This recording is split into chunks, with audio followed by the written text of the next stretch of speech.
It's James with Net News Ledger. We're at Magnus Theatre. I'm here with Mario.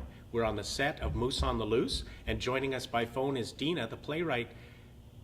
Mario, how on earth did you connect with Dina to turn this entire production into something that everyone in Thunder Bay has been talking about?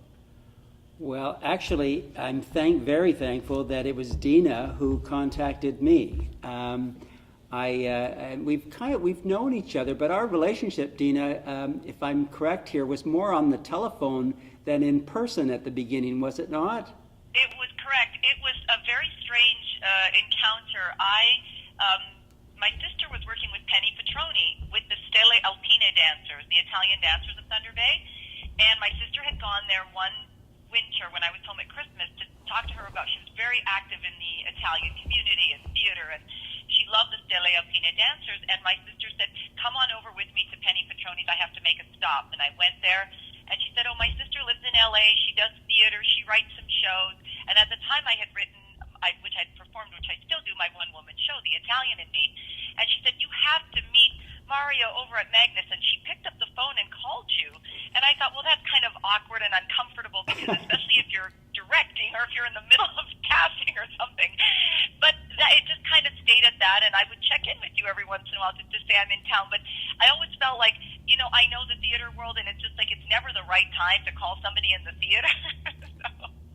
And then I just sent you the script because it had been successful in LA, and I thought, I'm going to start with Magnus Theatre because it's a northern Ontario city that the play takes place in. It's loosely, obviously, based on Thunder Bay and growing up as an Italian immigrant child in Thunder Bay, but a lot of people can relate to. And that's how it started, and I sent it to you, and I think after over a year you contacted me about it. So that's right. I think we met once very briefly before you sent me the play, as I recall, here at Magnus.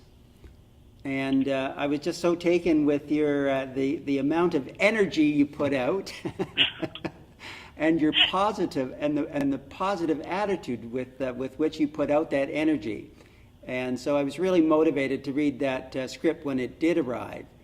Oh, thanks, Mario. And of course, when I read it, it was amazing and that's why I think the play has worked so well. I identified with it immediately, and obviously it came from the heart, in terms of your writing. You knew what you were writing about, and I think that the reason that it has worked so well is that everyone in the audience, whether they're Italian or not, identify with what they see and hear on stage. It really has a power, and I'm so thankful that you persevered with me. Well, Mario, I was nervous because I thought, are only Italians going to go see this play when they think it's about an Italian family? And I was nervous because I thought, what if people in Thunder Bay don't go see the play? Then I have this play that, yes, it worked in LA and it did very well, but maybe that was a fluke. Maybe the American audience in LA thought it was funny because it's a world they don't know. And I thought, will the people who know this world find it funny and emotional at the same time? And that's what to my surprise, I was completely blown away by, is that I underestimated that we all have the same experience and we all can identify with it, whether it's our families we can identify with or the immigrant experience, which we're all very close to our immigrant roots in being from Canada and especially from Northern Ontario. So I was really surprised that it took off with the population of Thunder Bay that is not Italian. Right. It's the people who, like this email this message I just got this morning of someone who saw the play who's not Italian and really enjoyed it. And that's the part that I underestimated. Right. Thunder Bay can be surprising, can't it? It sure can. Yeah, Thunder Bay. Jane, did you hear that, Dina? No, I'm sorry. So Thunder Bay can be very surprising at times, and I think this play kind of came at a really neat time for our city to bring people together into a neat, positive attitude on something. Yes, and also on that note, because people are talking about it, like I said, my family has gone into places and have heard people. They haven't said they know the playwright; they've just heard people talk about it, and it's sort of a little buzz. But we all sort of get it. And it's not unique to Thunder Bay. You could be from Sault Ste. Marie or Wawa or Nipigon or other places. We all sort of get it, and I think that's what the play touched on. But I was just writing from a place of what I know, even though it's everyone's experience that, been an immigrant and has come over. But you're right, Mario, what you said earlier is you knew the story very well, and I did know the story. It was always inside of me. I just never thought that it was going to come to me from a moose getting loose across the street from my mother's house on John Street and up to the neighbor's yard. I never thought that was going to be the catalyst that would send this whole thing, going. Right. Really, who would have thought? Because when I wrote the original one act of the play, it was like a 20-minute short, then it became a one act, and it was all just about a moose that gets loose and a crazy Italian family. And it was all very funny, but there was no heart, there was no meat. It was just like an episode of a sitcom, and that's the part that was missing in the play that then came to me through my writers group here in Los Angeles at Theatre West, when someone pointed that out to me and said, you realize there's a much deeper, more profound play, knowing you, Dina, than just this little silly comedy. And I thought, no, there isn't.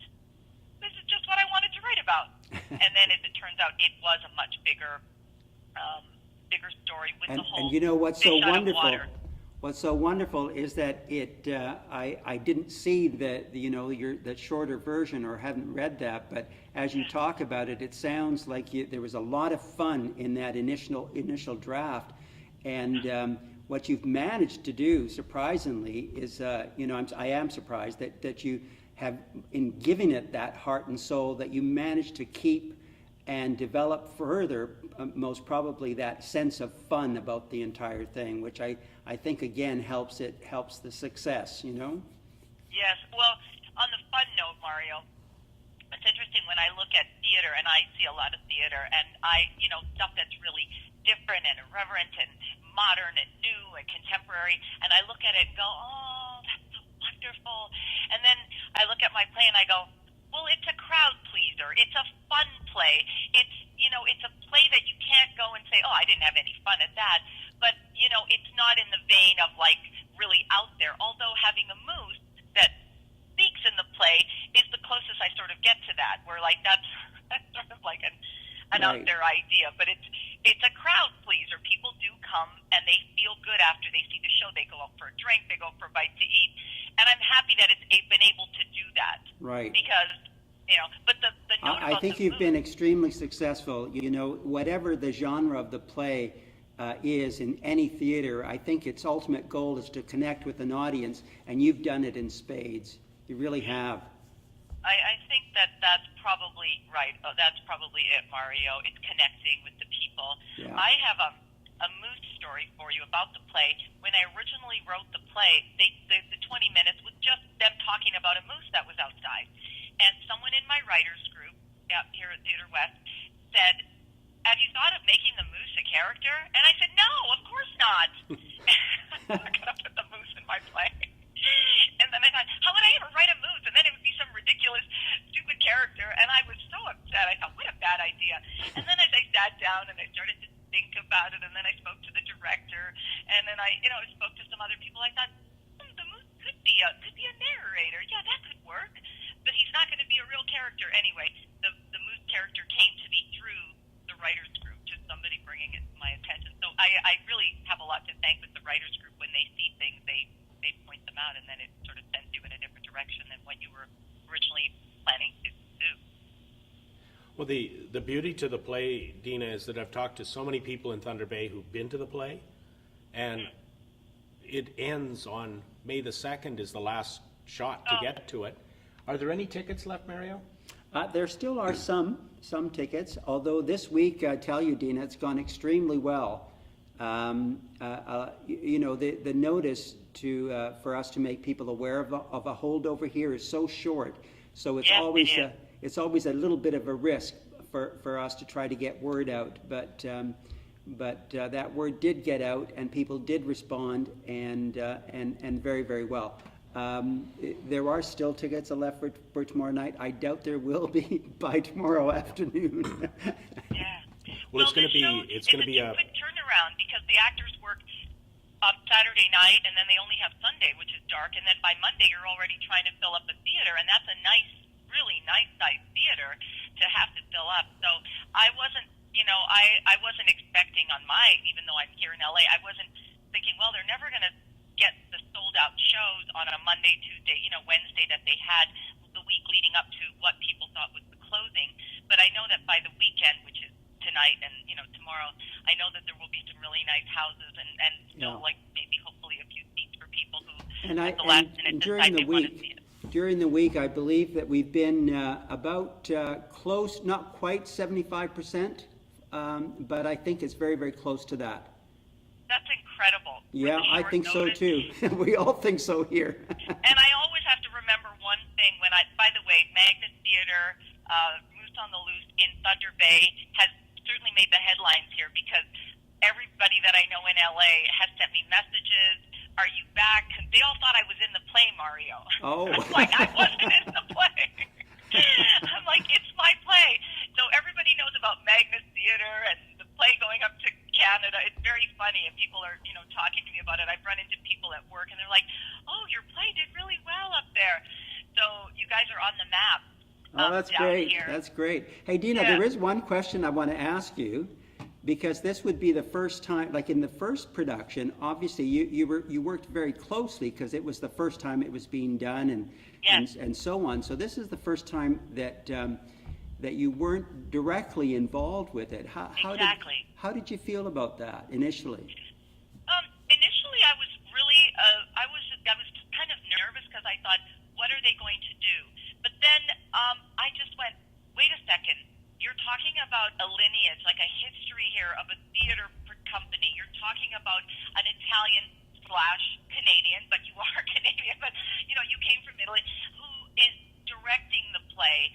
But that didn't even make me nervous, even if you weren't Italian, because the director in LA was not Italian. Mm-hmm. It's about understanding the material. And the fact that you were interested in doing it, that was enough trust and faith in me that it was going to be right. I really just believed that. I thought if anybody's going to get it, it's going to be somebody who lives up in Northern Ontario, who lives this world and who understands the world of the play. But yes, I was very nervous because I was very hands-on being the playwright and being in the play. Anytime the director did something or the producers, we had two producers on the play, anytime one of them said something that I thought was really kind of not with it, I would say something. And also, Mario, I was changing words and lines leading up to the opening night of the play. Right. Because if something didn't ring true or I thought an actor wasn't delivering it properly, I thought, let me make it easier for him and I'll change the words. But to my surprise, when I sat in the audience as an anonymous person in the audience, as a playwright, I don't know why, but I just sat there in awe and it just all worked. Yes, as a playwright, as every playwright will tell you, they'll take something and see it and go, oh, I could change that. And yes, I would probably change this or that, but I just sat there in awe thinking, wow, these actors, oh my God, they're like saying it exactly the way I hear it in my head. And that was the shock to me. I was in constant, I would have seen the play every night that I was up there, but I couldn't because I had family things going on. And I really just wanted to see it because I enjoyed it so much. But the nervous part of it sort of went away. It just was out of my control, and I trusted that you knew what you were doing and that Thunder Bay and, the actors you were going to find were going to be the right people for the role. And you more than, it was more than just, I don't even know, Mario. It was beyond my wildest expectations. Yeah. Is what I it's a great step, as you probably know. That the first production obviously is the giant step, but I think the next big step is the second production of any play, because at that time, once the playwright kind of sort of puts it out there, and it's successful, that play then is ready to play anywhere. And I think your play has a real life. And a long one, I believe, to play at any theater, whether it be in the U.S. or in Canada here. So I thank you, Mario, for getting that ball rolling, because you were my like Project Zero, I guess, because here it was, like you said, it was a collaborative, bringing this new work to the stage, and we didn't go somewhere in another city and cast. You know, this was really the beginning of it, but your doing it there was really for me a sign that somebody else could take this and it could make it work. Other actors could take it who were not involved in the reading process and make it work. That's And right. I'm so thankful to you and to Magnus, the whole of Magnus, and to these actors who did this phenomenal work right across the board, every single person. And I'm just so thankful because when I saw it there, I thought, you know, I was very emotional because I thought this play actually works. I can do this in Sudbury and Sault Ste. Marie and That's Hamilton right. and, you know, Winnipeg, and everybody will get it. Yeah, they will, because it's all already there, Dina. You wrote it very, very well and covered everything. I mean, the actors were as good as you saw them, and because I think they were it was a great cast that really was able to glean every little detail from the script and run with it.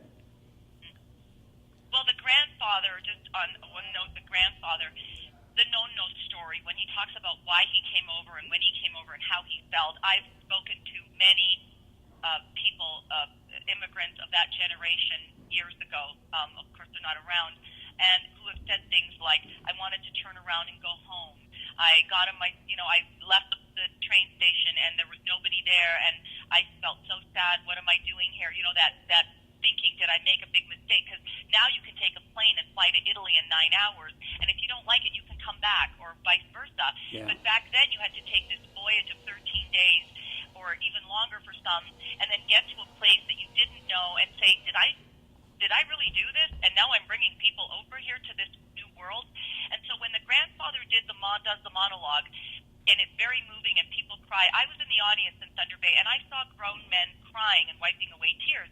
In Los Angeles, the delivery of that speech, which was very profound, it's moving, people came up to me and said they cried, but I know a lot of the people who saw it here didn't quite connect with that monologue, even though they thought it was beautiful, very moving and sad.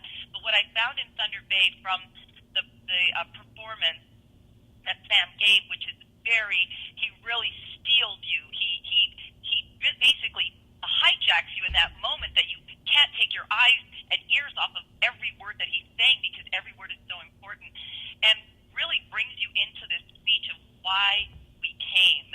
And there are just people crying in the audience, and that was the one thing in Los Angeles which I was nervous about. I thought, are people in LA who are living here, who have been here for 10 generations, and are they even going to be moved by this little immigrant story about this man who comes over? So I have to tell you that watching it play in Thunder Bay the first night I saw it, it took my breath away. Mm. I really felt that some spirit had come down from the sky, from my grandfather or whomever, you know, and just embodied this took over this Sam and was delivering it through like a higher channel. I'll tell you, it's one of my favorite moments, and that story I certainly connected to, because I heard that same story from my own father. So before you two start to give away the whole play, before it's done, Okay, yes. we should probably wrap up. Dina, thank you for getting a hold of us from Los Angeles and sharing this. Mario, You're welcome. It was thank my you pleasure. so much. Thanks, James. And for those of you here in Thunder Bay, you have tonight and tomorrow night, and after that you're going to have to find somebody who went to the play and have them explain to you Moose on the Loose. I'm James Well, with wait, Net James, News Ledger. it's also tomorrow at 2. There's a matinee. So there's two shots tomorrow to get to the play. Right. Tonight and tomorrow, 2 shots. Perfect. And also, I wanted to thank Thunder Bay. I wanted to thank everyone who's watching this and who will be watching this from Thunder Bay. I just wanted to thank you so much for supporting Moose on the Loose, for supporting Magnus Theatre, and for supporting the arts. And please continue to support the arts whenever you can. Dina, thank you very much. It's Thanks, James. Dina. Thank you so much. A big hug, my love, and kisses and tears of joy. And that's the break from Moose on the Loose here at Magnus Theatre. I'm James with Net News Ledger.